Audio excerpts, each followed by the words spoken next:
Sir ఎమ్మెల్సీగా బొత్స సత్యనారాయణ గారిని announce చేశారు సార్ వైసీపీ వాళ్ళు. So sir Janasena, TDP and BJP ఇలా కూటమి ఓడించాలి అభ్యర్థిని అని చెప్పేసి బలంగా ఆయన వ్యూహాలు పన్నుతున్నట్టుగా తెలుస్తుంది.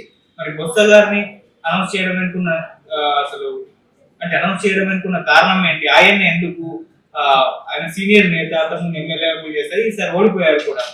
మరి ఆయన ఓడిస్తారా కూటమి నేతని? మీరు ఒపీనియన్ సార్ చెప్పారు. ఎలా ఉంటుందంటే మనం నిజాలు చెప్పుకుందాం, ప్రజలు ఏమనుకుంటున్నారో ఆ మాటలో చెప్పుకుందాం.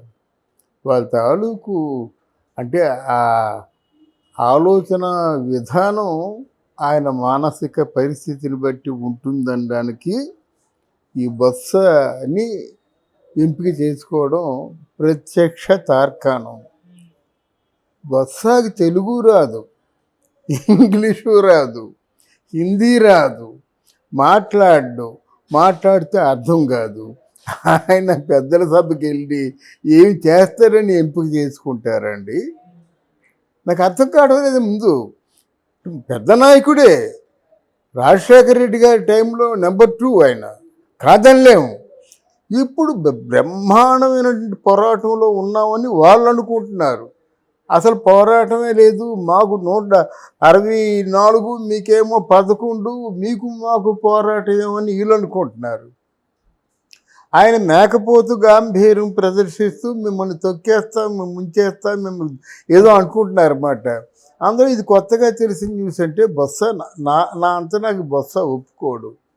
బొత్సకి మాట్లాడే శక్తి లేకపోయినా ఆలోచించే శక్తి ఉంది.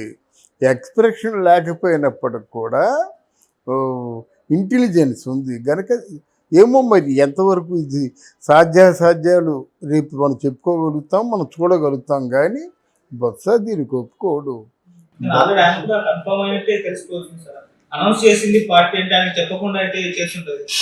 చెప్పకుండా చేసినప్పుడు కూడా మార్పులు సంభవిస్తాయని నేను అనుకుంటున్నాను.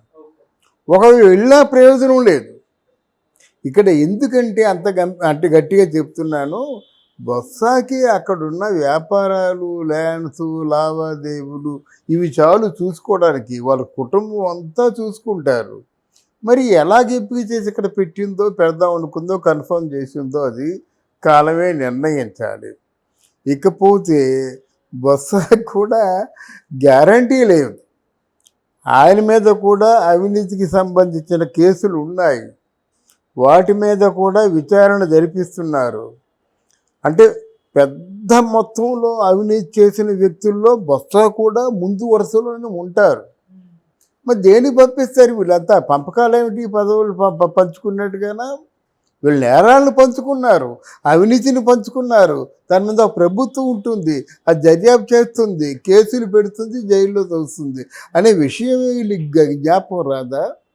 అందువల్ల ఆ మాట వినడానికే నాకు ఆశ్చర్యంగా ఉంది. Okay sir.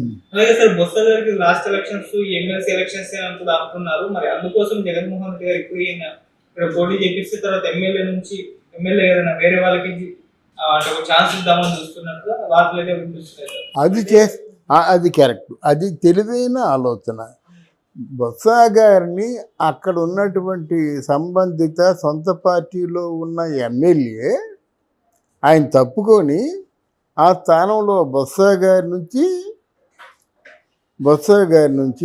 ఆ బొత్స గారికి ప్రతిపక్ష హోదా కావాలని డిమాండ్ చేయడానికి మరో 4 తెలుగుదేశమో లేకపోయినట్టయితే బీజేపీయో జనసేన ఎవరినో 4 కొనుక్కోగలిగితే అప్పుడు ప్రతిపక్ష పార్టీ హోదా వస్తుంది, ప్రతిపక్ష పార్టీ నాయకుడు బొత్స వస్తాడు, ఆ తర్వాత ఆ పార్టీ సజావుగా సాగుతుంది అనేటువంటి ఆలోచన ఎవరో ఇచ్చి ఉంటారు.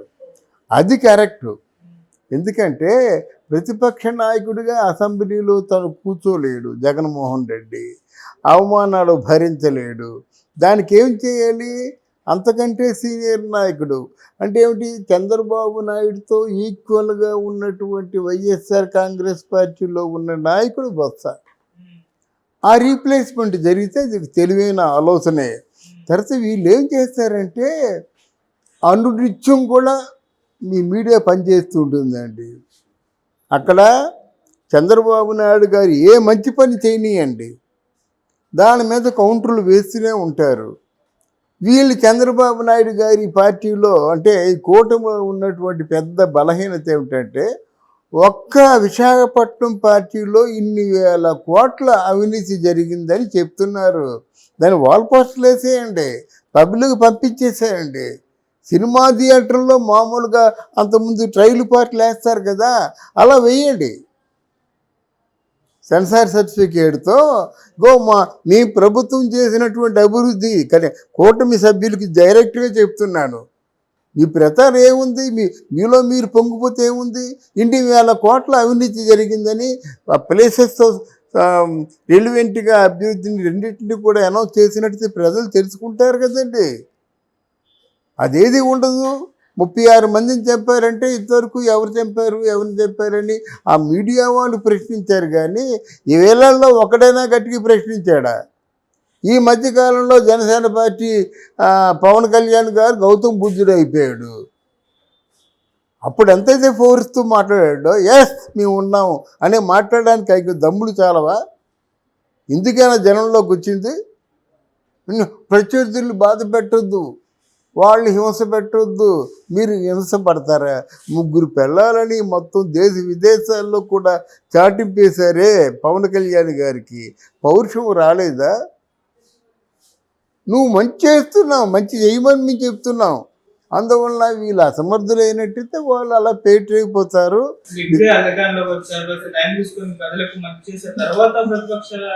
అదేం లేదండి, అదేం లేదండి. ఎందుకంటే వీళ్ళు చీడ పురుగు చేరు వృక్షంబు చేరు అంటే చెరుచును అంటారు. చీడ పురుగుని వృక్షాన్ని చెరచడానికి 1000 చీడ పురుగులు రావాల్సిన అవసరం, 1000 కీటకాలు రావాల్సిన అవసరం లేదు. ఒక చేడు పురుగు ఉంటే వెళ్ళిపోతుంది. ఒక చెడ్డవాడంటే సమాజం అంతా చెడ్డదైపోతుంది. దాని ప్రభావం ఎక్కువ ఉంటుంది. నేను ఒక 5000 మంచి వీడియోస్ చేశాను. ఎవరో ఏ దగ్గర అనకూడదు కానీ దిక్కుమాల ఎవరో ఒక అజ్ఞాని ఒక ఏదో వీడియో చేసింది. ఈ 5000 వీడియోస్ కొట్టుకుపోతాయా? పోయి కదా. అంటే చెడుకి అంత మైలేజీ ఉంటుంది, చెరుకి అంత మైలేజ్ ఉంటుంది. అందుకే అంటాను, చెరకు తినడి కుక్క చెప్పు తినడి కుక్క చెరకు తీ పెరిగినా అని. నెగిటివ్ ఆలోచనలు, బ్యాడ్ ఆలోచనలు, తర్వాత కృతకమైనటువంటి హింసాత్మకమైన ఆలోచనలు అవి ఊరుకోవు, తొలిచేస్తాయి. అందువల్ల ఎప్పటికైనా మళ్ళీ కోటను పడగొట్టేసి నేను ముఖ్యమంత్రిని కాలేకపోతానా, పోనీ ఆస్తిపడండి ఇంత పద్ధతితో సంపాదించుకుందాన్న ఆలోచనతో ఆ జగన్మోహన్ రెడ్డి గారు ఈయన ప్లాన్ ఏంటంటే, అది మాత్రం మీరు చెప్పింది కరెక్టే. ప్లాన్ ఏంటంటే ఒక ఎమ్మెల్యేని వెనక్కి లాగేసి ఇంకొక మంది 9 ఎమ్మెల్యేలను కొనుక్కొని బొత్స అక్కడ పెట్టి అధ్యక్షుడిగా ప్రతిపక్ష హోదాని పెట్టుకొని ఇంకక్కడి నుంచి నాటకాలు ఆడతారు. బొత్స ప్రతిపక్ష నాయకుడైతే ఉత్తరాంధ్ర అంతా ఆయన చేతిలో ఉంటుంది.